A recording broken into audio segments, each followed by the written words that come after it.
Eh bien bonjour à toutes et à tous, j'espère que vous allez tous et toutes bien. On se retrouve aujourd'hui pour parler de l'épisode 1 de Agatha All Along. Alors, il y aura deux vidéos, une vidéo sur l'épisode 1 et un sur l'épisode 2 parce que je me dis, au moins pour ceux qui n'ont pas vu l'épisode 2 peuvent regarder pour l'épisode 1 et voilà. Et puis, ça fait toujours du contenu, etc. De toute façon, ça sortira le même jour. Voilà, peut-être à 2-3 heures d'intervalle, mais ça sortira le même jour. Enfin bref, passons. Alors j'avais eu l'idée aussi d'y faire en un épisode, enfin une vidéo entière, mais bref. Alors c'est sorti le 19 octobre 2024 en VR, enfin en France évidemment.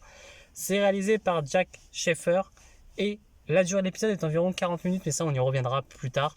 Parce que, alors lui est 39 minutes ou 35, mais on y reviendra plus tard. Parce que ça c'est un des points négatifs de l'épisode. Mais pas, ça c'est pas la faute de l'épisode en lui-même. Enfin bref. Qu'est-ce que ça raconte l'épisode 1? Alors, Agatha qui elle est toujours emprisonnée par le sort de Wanda Maximoff, évidemment, et va être piégée. On va te faire comprendre qu'elle est piégée par ce sort, qu'elle n'a plus de pouvoir, que rien du tout.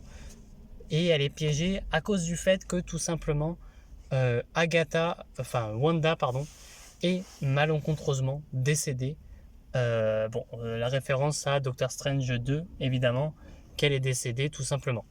Alors, elle va faire la rencontre d'un mystérieux garçon, totalement inconnu, même si on a beaucoup d'idées, sur qui ça peut être, mais bref, même si je trouve que il y a une idée. Alors, je sais que c'est dans les comics et tout aussi, mais j'expliquerai plus tard. Mais bref, on a une idée.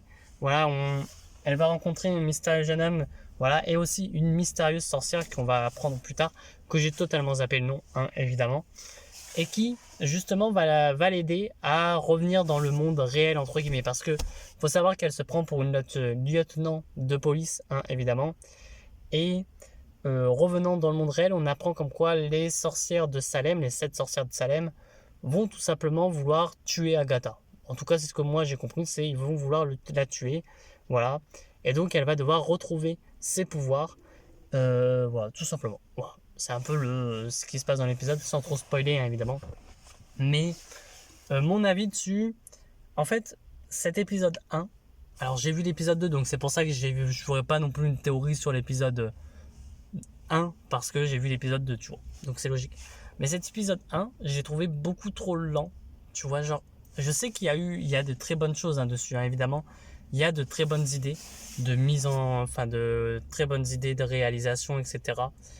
Mais je me suis fait un peu plus chier sur l'épisode 1. Je sais pas pourquoi, mais cet épisode 1, je l'ai pas trouvé assez cool. Tu vois, je me suis fait chier dessus.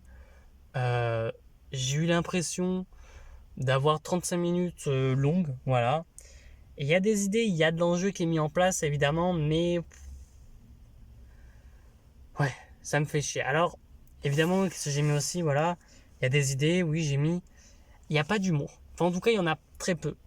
Et ça marche, tu vois, même s'il y en a légèrement, ça marche.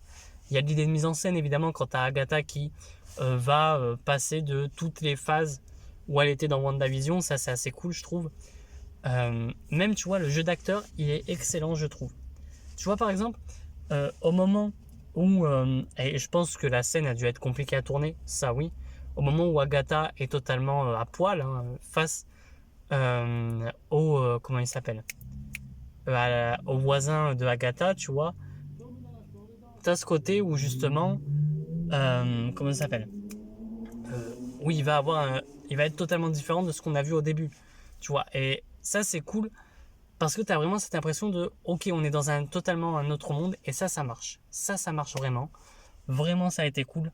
Alors, il y a, c'est pas une théorie, mais je pense totalement que la sorcière qui a aidé Agatha, bon, on te fait comprendre qu'elle en veut à Agatha, il n'y a pas de souci là-dessus. Mais je pense totalement que les deux ont eu quelque chose entre eux, voilà, tout simplement. Mais j'aime bien cet enjeu qu'on dise qu'il y a les 7 sorcières de Salem qui vont débarquer, qui vont vouloir tuer Agatha. Alors après, j'ai pas totalement compris. Parce que, alors je sais pas s'ils disent tuer dans l'épisode. Mais en fait, ce que j'ai du mal à comprendre, c'est que on te dit si c'est moi qui me suis pas trompé, ils veulent les tuer. Sauf que du coup, j'ai du mal à comprendre le pourquoi l'autre sorcière peut pas tuer Agatha. Ça, tu vois, j'ai du mal. J'espère que ça sera expliqué plus tard.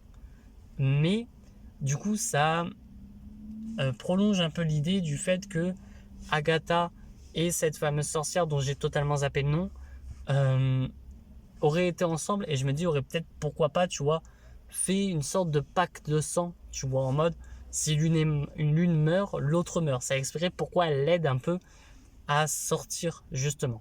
Alors, on a ce côté où, justement, au début, on a le corps. On va être très honnête, on sait très bien que c'est le corps de Wanda. Et on sait très bien pourquoi elle n'y était pas, tout simplement pour la thune. Voilà. Enfin, je pense, tu vois, je pense que je sais plus le nom, Elisabeth Olsen coûte 3 fois plus cher que l'actrice d'Agatha, tu vois. Donc, ça m'étonne pas qu'elle y soit pas. Après, je pense qu'elle y est. Je pense, mais ça, on en reviendra plus tard. Mais je pense totalement qu'elle y soit dans cet épisode, tout simplement parce que, en fait, enfin, dans un des épisodes, je pense, parce que ça serait débile de pas la mettre. Tu vois, ça serait débile de pas mettre Wanda. Je pense qu'elle y sera. Est-ce que ça sera un flashback où on va t'expliquer comme quoi elle n'est pas morte et j'aurai une théorie à faire dans l'épisode 2, voilà. Donc, ça expliquerait pourquoi elle y serait. Enfin bref, on va passer au point négatif de l'épisode. Alors, la durée de l'épisode, là, à ce moment-là, je vais être méchant. C'est Marvel, allez vous faire foutre à mettre un épisode de 35 minutes et qu'au bout de, allez, la 26e minute, l'épisode se finit. Tu vois, alors je sais plus combien, mais où t'as quasiment 10 minutes d'intro, d'outro.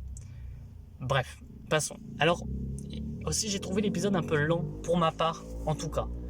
Parce que, en vérité, je sais que voilà, il y en a beaucoup qui aiment, il y en a beaucoup qui aiment pas, mais pour moi, j'ai trouvé l'épisode assez lent. En fait, c'est même pas lent à ce stade, je trouve. C'était, en fait, je me suis ennuyé sur cet épisode. Alors, il y a eu des bonnes choses, hein, qu'on en reviendra après, mais je me suis ennuyé. Je me suis un peu fait chier en mode, putain, ça se finit quand? Tu vois, genre, je voulais que ça se finisse. Enfin, bref. Alors, le point négatif, mais ça, c'est le personnage qui est totalement inconnu. Alors, oui, euh, je pense que. Enfin, on sait que c'est Wiccan, du moins en théorie.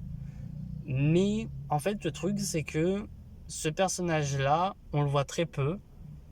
Et en fait, à la fin, quand t'as Agatha qui redevient Agatha, je trouve qu'il est plus détourné en mode gag, tu vois, en mode ah, t'es toujours enchaîné et puis basta, tu vois. Enfin bref. Il y a aussi un point négatif que j'avais envie de soulever. C'est les. Agatha est. Alors, elle est pas trop maniérée, c'est pas ça que je veux dire. Mais je trouve qu'à certains moments, elle a des mimiques. Genre, tu dis pourquoi. Alors, on va me dire. Alors, on pourrait partir dans une théorie où, au moment où tu vois, elle fait des mimiques en mode un peu bizarre, tu vois, tu te dirais que. Et là, ça serait plus une théorie qui pourrait marcher en soi. Ça serait que, à ces moments-là où elle est très maniérée, où elle fait beaucoup de mimiques, tu vois, c'est en mode son esprit se repasse entre guillemets dans le vrai monde pendant quelques secondes. Tu vois, tu pourrais te dire ça, tu vois, ça aurait pu marcher totalement. Mais bon. Et le caractère d'Agatha, qui, alors, quand elle est dans sa vraie forme, enfin dans sa vraie forme, vous me comprenez quand je dis vraie forme, ça marche, il n'y a pas de souci là-dessus. Mais quand elle est encore inspectrice de police, ah, je trouve que ça marche pas. Je trouve que ça marche pas. Mais, tu vois, parce que je la trouve un peu trop gamine. En fait, je trouve qu'elle fait un peu gamine à mon goût. En tant que flic. Je sais pas. Genre, en mode. En fait, c'est une flic qui ben, est un peu au-dessus des lois, quoi. Qui fait ce qu'elle veut. C'est ça que j'ai du mal. Alors, voilà, il n'y a pas de souci, mais que dans cette série ça marche, tu vois, mais j'ai beaucoup de mal avec ça. Enfin, bref. Et voilà, après, bon, un des points positifs, négatifs, c'est aussi de pourquoi nous cacher le corps. Mais bon, ça, je pense que c'est plus le budget, etc. Enfin bref, on va passer au point positif. Alors il y a d'excellentes mises en scène.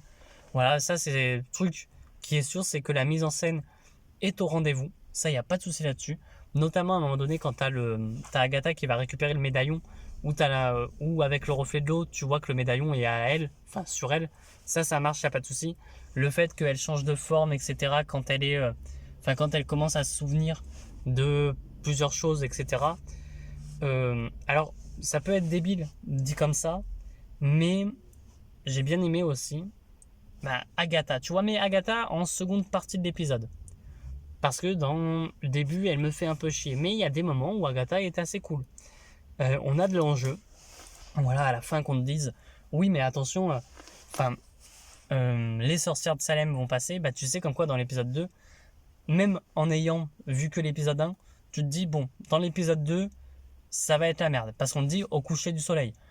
Donc, tu te dis, à moins qu'il te fasse durer l'épisode sur 1 heure, tu sais que tout se passe en 1 heure dans l'épisode, ça serait débile. Donc, tu te sais que dès l'épisode 2, il va y avoir de l'enjeu qui va se passer.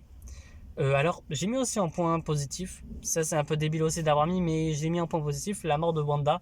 Qu'on t'en fasse des références, qu'on t'explique comme quoi, voilà, il y a ce côté où Wanda, vu qu'elle est morte, tu ne pourras plus tout simplement, elle peut plus retrouver ses pouvoirs, faut qu'elle te, voilà.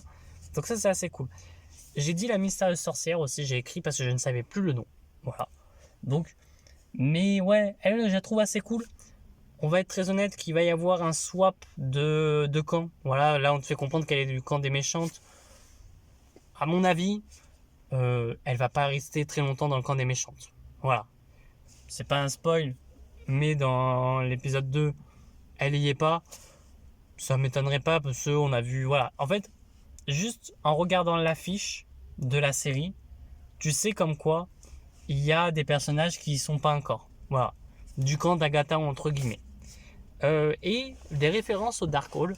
Il y a même un truc aussi, et ça, j'ai vu personne en parler, en tout cas parce que même que j'ai tourné ma review, là après tout le monde, hein, j'ai l'impression, mais j'ai vu personne en parler du fait que, justement, comment dire, il y ait cette mystérieuse personne qui va dire que tous les trucs du Darkhold, alors sans dire le Darkhold, hein, évidemment, ont été détruits. Ça, personne ne en parle. Qu'il y a la bibliothèque qui est cramée et que c'est vraiment le truc du Darkhold qui est détruit, etc. J'ai l'impression. Ça, franchement, c'est assez cool. Et il y a même, t'as vu tout ce côté où justement, on va donner des indices, par exemple, notamment sur le Darkhold. On va, avec tout le papier où justement t'avais Maximoff, où tout le monde, chaque lettre font justement Darkhold. Et j'aime bien, alors, je sais pas si c'est fait exprès ou pas, ou c'est le moment où t'as un personnage, je sais plus qui apparaît, mais que elle ne peut même pas écrire Darkhold. Ça m'a surpris et en bien. En mode, elle a totalement zappé ce qu'était le Darkhold, etc. Voilà. Mais bon, après, voilà, tout le côté où le jeu d'acteur est excellent, je trouve, de A à Z. Après, l'acteur de Wiccan, je peux pas dire encore, parce que dans cet épisode-là, il n'apparaît pas vraiment, tu vois. Enfin bref. Sur ce, n'hésitez pas à liker la vidéo, à partager. L'épisode 2 sortira très vite, hein, dans la journée, quand ça sort. Enfin bref, sur ce, n'hésitez pas à liker la vidéo, à partager, à me dire ce que vous avez pensé de l'épisode 1 de Agatha All Along. Et moi je vous dis à très bientôt et à très vite pour de prochaines vidéos. Allez, ciao tout le monde.